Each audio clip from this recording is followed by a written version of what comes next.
Hello, this is Dr. Joe Trout from the physics program at Stockton University. In today's lecture, we'll talk about cosmic samples and the origin of the solar system. In essence, how are planets made? So here we see an illustration of a disk of dust and the gas around a new star. The material in this disk comes together to form planetesimals. If you remember, we said any two masses have a gravitational force between each other, and the force of gravity will cause them to come together.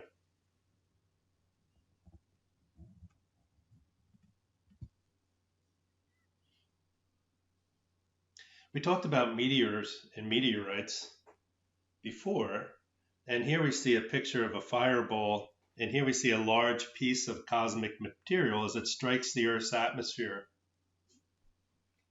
And this time-lapse meteor image was captured on April 2014.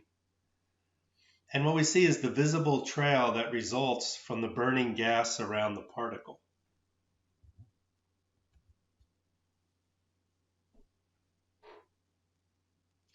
As comets, for example, travel near the sun or some bright star, what we see is that they begin to melt, because if you remember, we said that they are just dirty snowballs, right? Just ice and rock.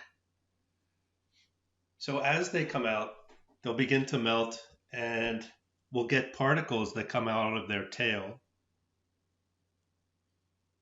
And if we follow these particles, we can follow it back to the radiant of the meteor shower. So these tracks of the meteors diverge from a point in a distance, just as long parallel railroad tracks appear to do. Don't forget, railroad tracks don't really come from a point, they just appear to.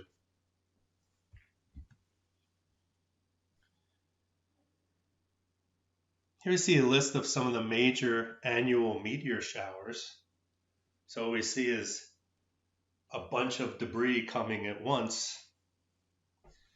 And it shows the period of the comet that produces them.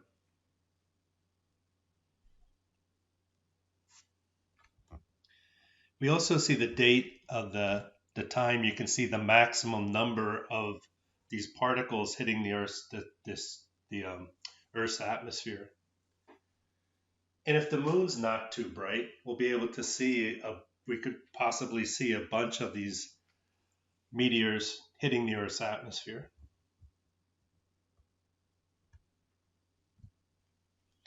So the most dependable annual meteor display is a Perseid shower, which appears each year for about 3 nights, somewhere around August the 11th. And in the absence of the bright moonlight, you can see one meteor every few minutes during a typical shower.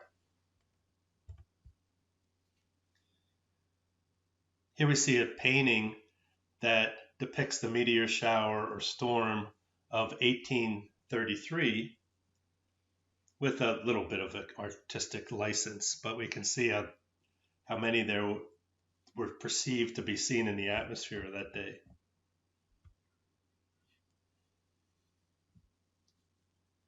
Here, this shows a 20-second exposure of a meteor during one of the meteor showers in 2015.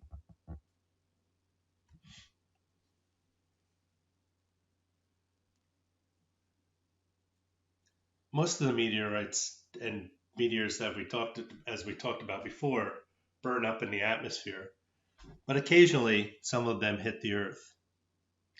And this is the early 20th century photo, shows a 15-ton meteorite made of iron mostly, and found in Oregon. And although it was known to the native Indians in the area, it was rediscovered by a local farmer who proceeded to take it and put it on display. It was eventually purchased for the American Museum of Natural History and is now on display in the museum's Rose Center in New York City as the largest iron meteorite in the United States. You can get an idea of its size by looking at the two small boys that are sitting inside of it. That was from 1911.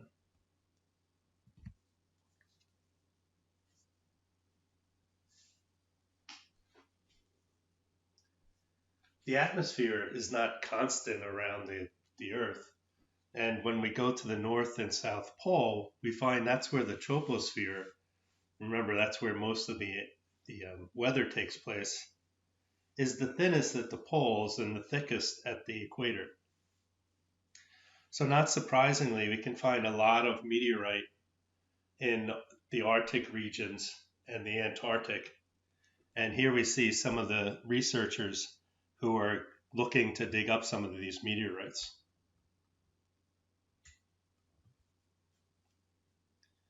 It's rare, but not impossible. It's rare, but it definitely happens that meteorites crash through cars or buildings or houses or anything like this. But here we see an example of where a meteorite actually went through a car and left a hole in the seat cushion. And there's also a picture of if you look at the inset picture, it shows the picture of the meteorite.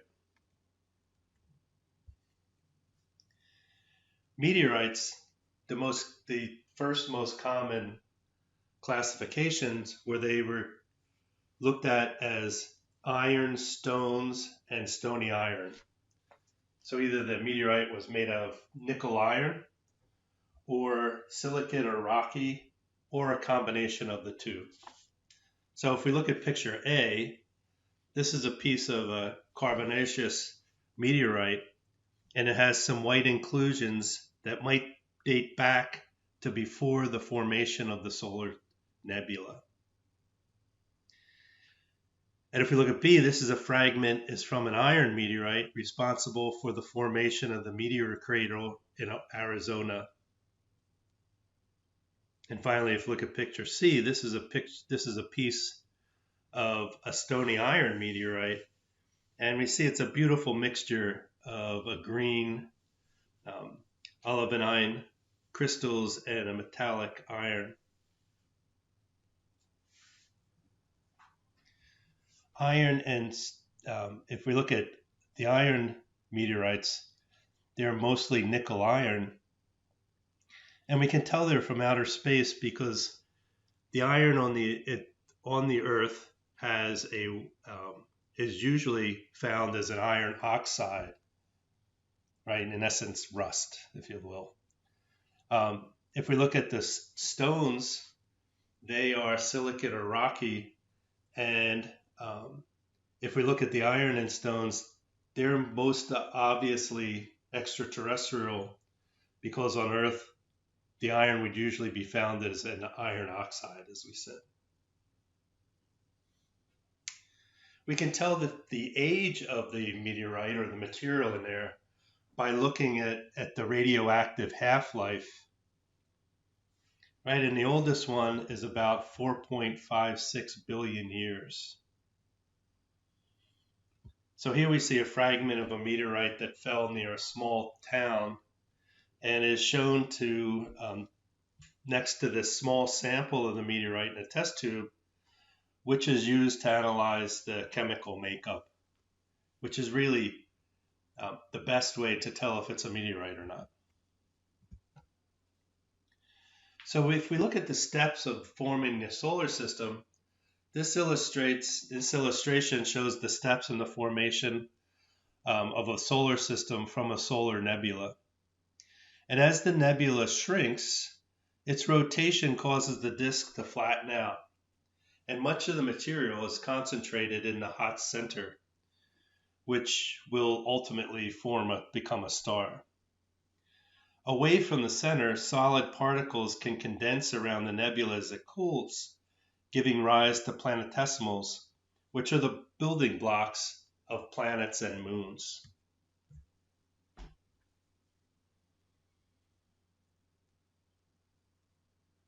So if we have a star such as the sun, and we look at the planets as we move out from the solar system, and we can look at the temperatures of these planets. So this shows the chemical condensation sequence in the solar nebula. So the scale along the bottom shows the temperature, and above are the materials that would condense out at each temperature and under the conditions expected to prevail in the nebula. So we started about 1500 K and we go out to 0 K, and we see that at 1500 K we have the metal oxides and iron and nickel, right? Next comes the silicate material and the iron oxide, and then we have the hydrated minerals that contain water. Then we have water and ammonia and a methane as we move out.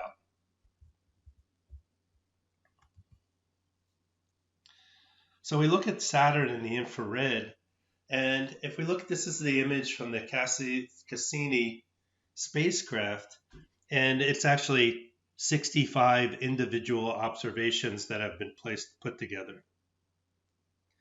So if we think of sunlight, and let's assume that sunlight is pure white light, so it has all the wavelengths in it, we see that the sunlight reflected at a wavelength of 2 micrometers is shown as blue, and sunlight reflected at 3 micrometers is shown as green, and the heat radiated from the Saturn's interior at about 5 micrometers for red. So for example, Saturn's rings reflect sunlight at 2 micrometers, but not at 3 and 5. So as the white light hits the surface, it reflects some colors, and the rest of the colors are absorbed. So if we look at the rings, they're only reflecting in the blue range, okay? And if we think red, right, the next color or the next wavelength on the spectrum is infrared, which is heat. All right, so if we look at the Saturn's rings, reflect sunlight at 2 micrometers, but not at 3 and 5, so they appear blue. And Saturn's south pole region are seen glowing from their internal heat, so they're in the red end of the spectrum.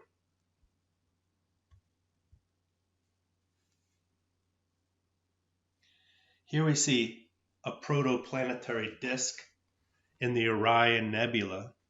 So this comes from the Hubble Space Telescope, and its image of the protoplanetary disk at the Orion Nebula, and it's a region of active star formation.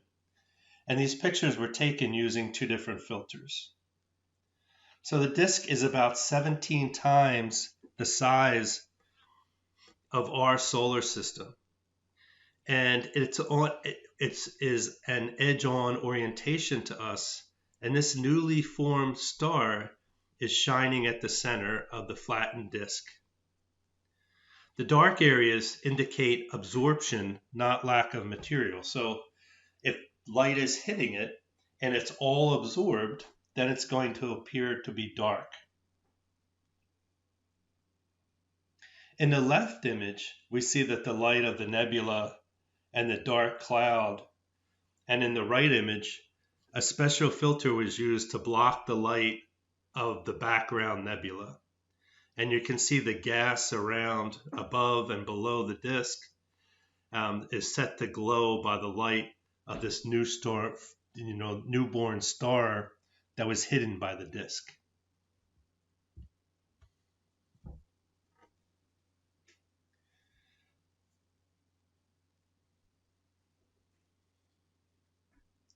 So here we see an image of a protoplanetary disk, and it was taken at by the ALMA, right, which is the large sub-millimeter array, which allows astronomers to construct radio images that rival those taken at visible light. Don't forget the colors are fake or false color, right? So we can't see radio waves, but we'll color it to show the intensity. Newly formed planets that orbit the center star clear out the dust lanes in their paths, just as their theoretical models predict. And here we see a computer simulation that shows the empty lane and the spiral density waves that result from this giant planet that is being formed out of the disk.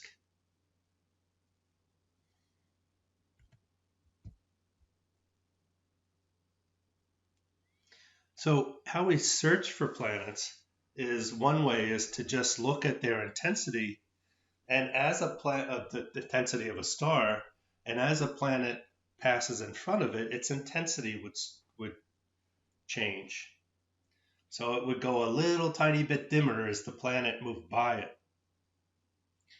And this planet shows that this bar graph shows the planets found so far using this transient method. And most of them were found by the Kepler mission, by one of the space telescopes. So the orange parts of each of the bar indicate that the planets announced by the Kepler team in May 2016. And note that the largest number of planets found so far were in two categories that we don't have in our own solar system. So these are planets that are whose size is between Earth's and Neptune's.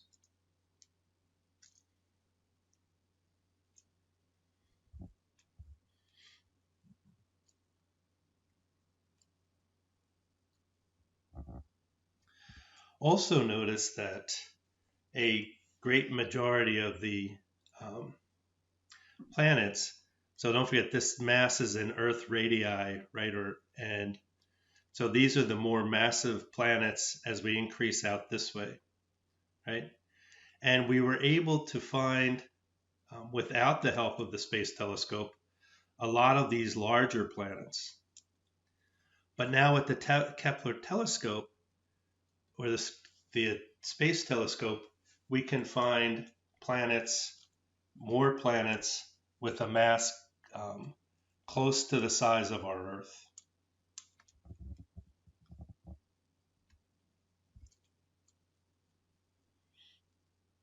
So here we see the masses of the exoplanets discovered by years, and the horizontal lines are drawn to reference the masses of Jupiter, Saturn, Neptune, and Earth. So the gray dots indicate planets discovered by measuring the radial velocity of the stars, and the red dots are those who are dots of the red dots are for planets that transit their stars.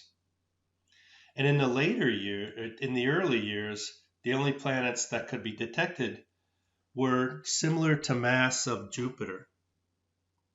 And improvements in technology and observing technologies or strategies enabled the detection of lower mass planets as time went on. And now even smaller worlds are being found. So this is as time goes on. So we started at about 1985, and this is 2015. And in the early years, you see all we had found were these very large planets. And now we can find planets that are closer to the size of the Earth and between the size of Earth and the size of Neptune.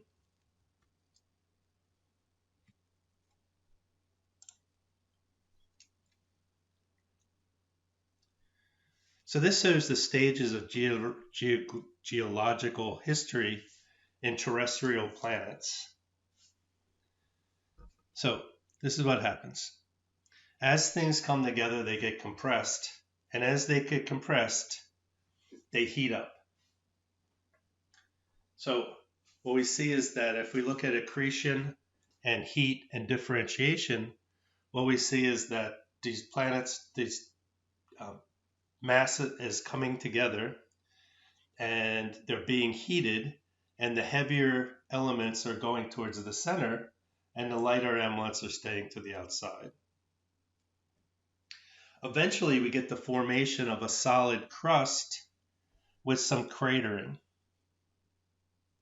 Now we have a hot liquid center and a cold solid crust, and we see that we get widespread volcanism, so we get volcanoes. Eventually, the volcanoes start to reduce, and we get the possibility of plate tectonics. So we get the plates of the crust moving around a little bit, though very slowly. And finally, we get the mantle solidification and the end of tectonics activity. And finally, we have a cool interior with no activity. So note that in this image, time increases downward along the left side where the stages are described. And each planet is roughly shown as in its present stage. And the smaller the planet, the more quickly it passes through these stages. So for instance, our moon has no activity and has a cool interior. And the Earth is in this phase of reduced volcanism, and we have some motion in the plate tectonics.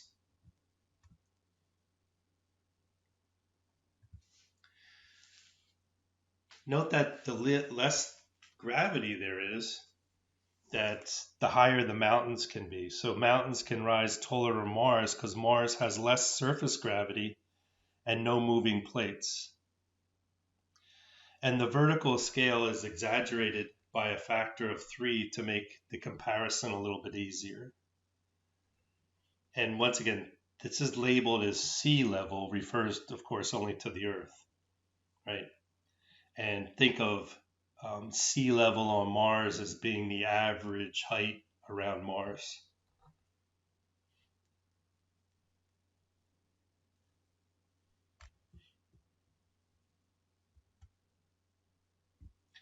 This is Olympus Mons. It's the largest Martian volcano, and it's seen from above in this spectacular composite image. So we took a bunch of photographs and put this together.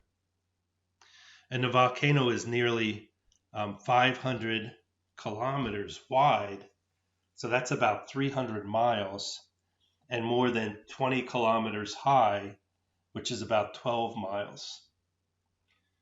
Realize that the width of New Jersey is roughly about 70 miles.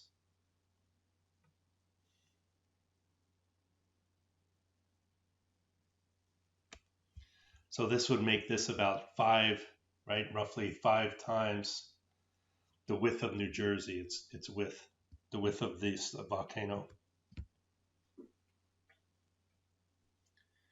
Here we see a picture of some small objects such as asteroids, and these are taken from multiple images collected by the Galileo spacecraft. And they're generally irregular or elongated. And they don't have a strong enough gravity to pull them into a spherical shape. So Ida is about 60 kilometers long at its longest dimension. So 60 kilometers is about 36 miles.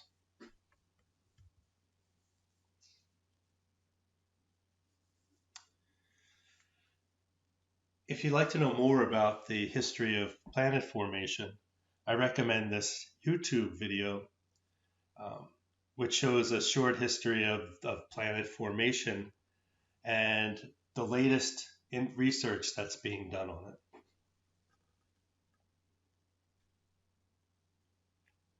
Okay, thank you for your time.